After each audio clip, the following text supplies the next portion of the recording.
All right, good morning, welcome to the Health Committee. The date is January 3rd, 2023 at 9 a.m. You want to take a roll call, please?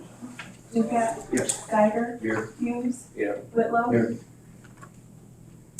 Everybody's had a chance to look at the agenda. Do I have anybody to approve it? Doug? Deb? Everybody had a chance to look at the claims? Yeah, I do voice vote, sorry. To do it, it's just not a challenge, but a question, like we got a Cisco Fire Cat house. Mm-hmm. That's what it is. Yeah, there was it's, a house fire in Buckley that animal control got called out on, and the cat needed medical care. Okay. And unfortunately, with limited number of vets around, it's very hard to get them in. So we end up using an emergency vet out of Lowell quite often, but Dr. Malazzo was able to get Cisco in for observation. Okay. And he's doing fine, and he is back with his family.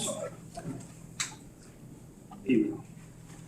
So the family doesn't take care of their cat? Well, the owner actually passed. So in those kind of circumstances, I went ahead and released it to the son. That's fine. Yep.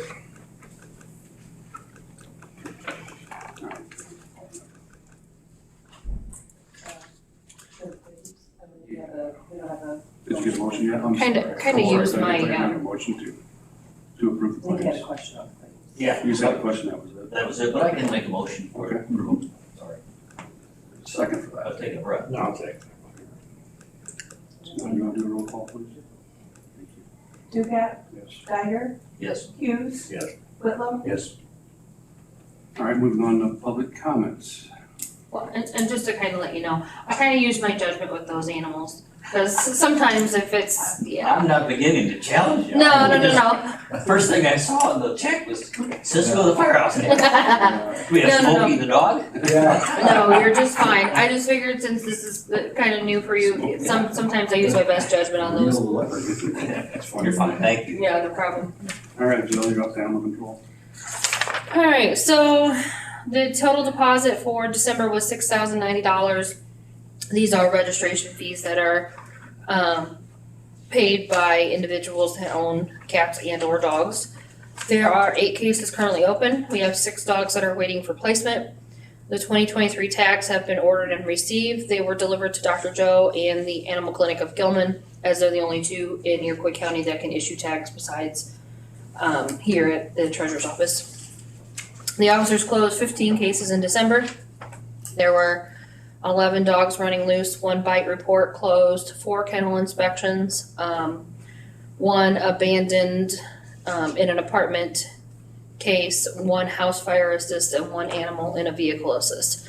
We currently are paying $85 per transportation and or pickup plus mileage, and $55 for inspections plus mileage to the animal control officers.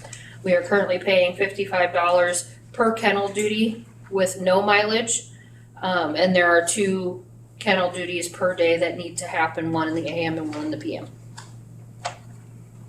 So we are currently using the facility? We have it, yeah. Okay, that's fantastic. And you are going to make an agenda on what needs to be updated over there or done? For the most part, we're just looking at runs, but that probably won't happen until the spring with the availability of contractors and my time. Okay. Anyone else? Questions? Doug, do you have any questions about the building or anything like that? I know you're new. Yeah, no, I'm just taking it in. Gotcha. All right, we'll move on to the Iroquois County Public Health Department. Eric?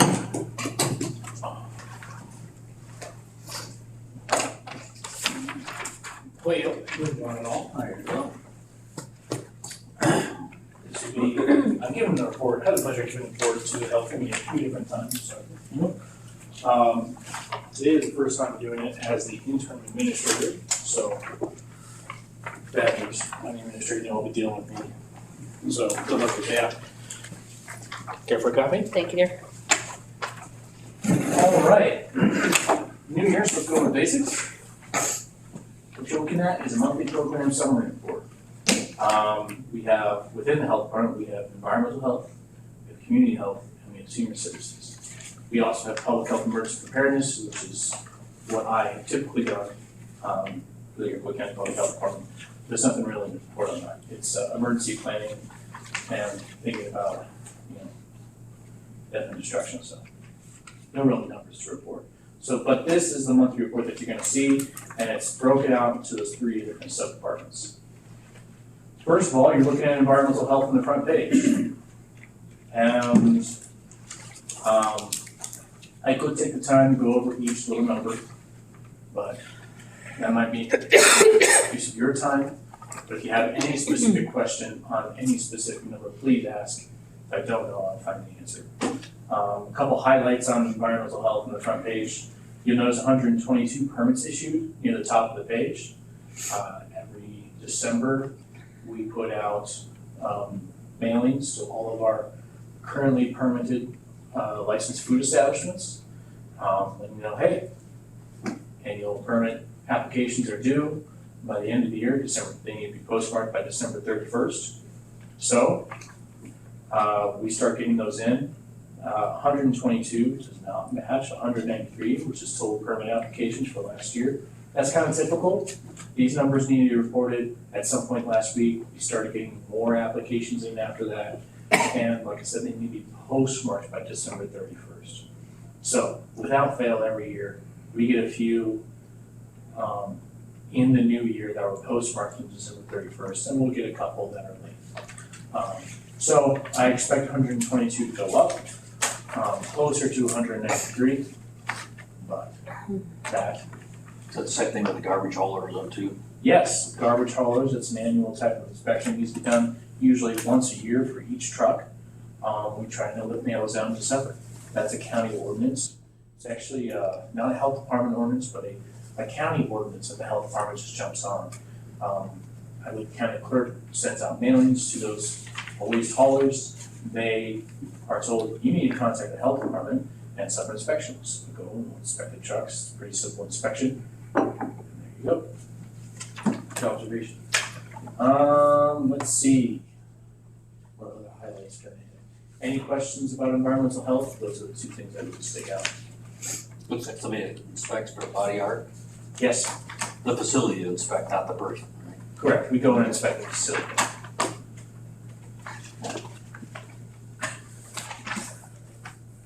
All right, community health.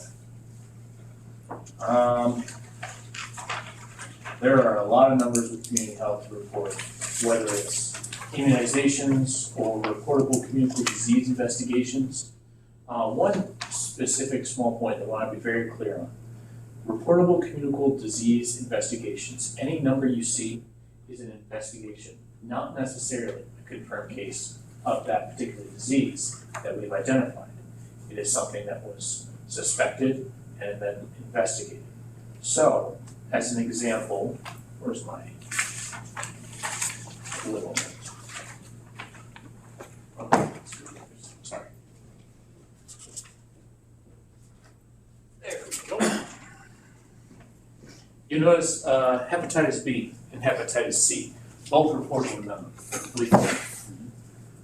Those cases were later defined to be negative, so it was just an investigation, not a case. Histoplasmosis, something that's stuck out to me. 4 investigations, 1 of those was confirmed, 1 was not a case, 2 are pending confirmation. Just below that, the influenza-like illness outbreak, that was an RSV outbreak at Arcadia Healthcare. So those are just a few little special things I'd like to mention.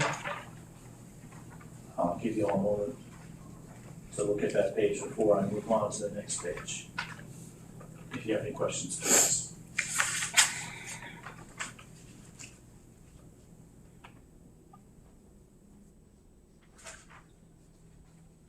And we're just responsible for reporting. I see the very first one about the immunizations, child, and you keep reading in the general newspaper about, parents' concerns about things causing situations with kids. We don't have to do anything to promote immunizations, just to report how many were given out. The health department has at time promoted immunizations, absolutely. Yeah, there's since the beginning of immunizations and inoculations, there's always going to be people that are skeptical, and sometimes that has proven to be true. And throughout the history of vaccines, at the health department, we do our best to make sure any vaccine we offer is safe. And all the vaccines down there, they're safe. The only times we're ever gonna offer something that is not fully FDA approved is something like what we recently had with worldwide pandemic that was killing lots of people every day. And a specific couple of vaccines came out, Pfizer, Moderna, and J&J, that we did an FDA emergency use authorization. And after we got our the state medical director and then our medical director signed it, then we were able to offer those vaccines as well. So we do promote vaccines from time to time if we're given appropriate grant money to do so, or if we have some funds laying around to do marketing for that kind of thing. But typically we'll promote influenza vaccines, because that's the big one that is good to get every year. Any questions on that page before I flip on to the next? All right. And that is, excuse me. You notice in tuberculosis program, we have one patient on medication. You can't see this because you're not looking at November's in the previous months, but that's the same single patient we've had for a number of months. They have latent TB, and we're monitoring them. Let's see other things. This was mentioned by Dean Shippert before, but I'm just going to re-mention it. Notice in the jail program down nearing the bottom of the page, number 0 is reported. We are no longer able to do assessments at the jail due to our own staffing limitations. We talked about that with Sheriff Perzee. I believe he's lined up some other services, but it's just still a row on our reporting sheet, and you'll see 0. Normally, we do assessments every week, but due to our own staffing limitations, we're no longer able to do that. And the last page, report on our senior services program. Nothing crazy to report there, just number of numbers, but that kind of concludes our program summary report. And if you guys have any questions about any specific number, please ask.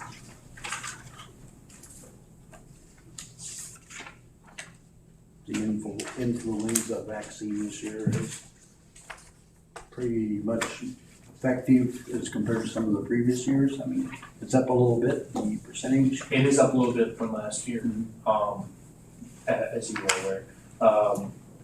Any year with the influenza vaccine, not that our health department makes it, but it's always a best guess game. Right. Doing our best to figure out what influenza strains are going to be prominent in the coming influenza season. And this year it's proven to be fairly low. With that being said, there's been I wouldn't call it this, but the term has been used, a tridemic going around the country with RSV, COVID, and influenza this fall into winter season.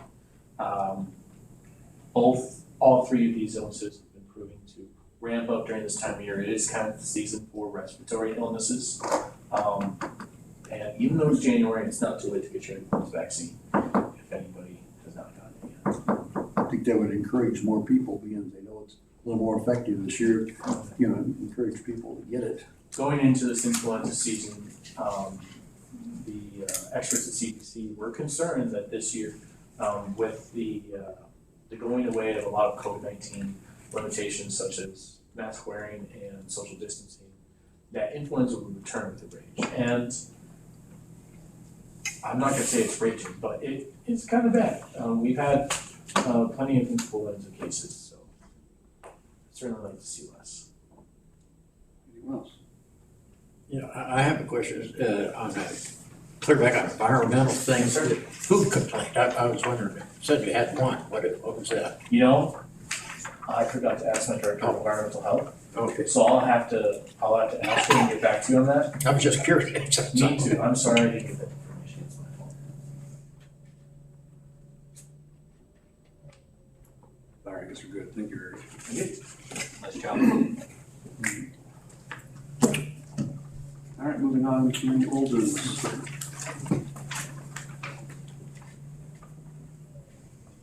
No old business, we move on to any new business.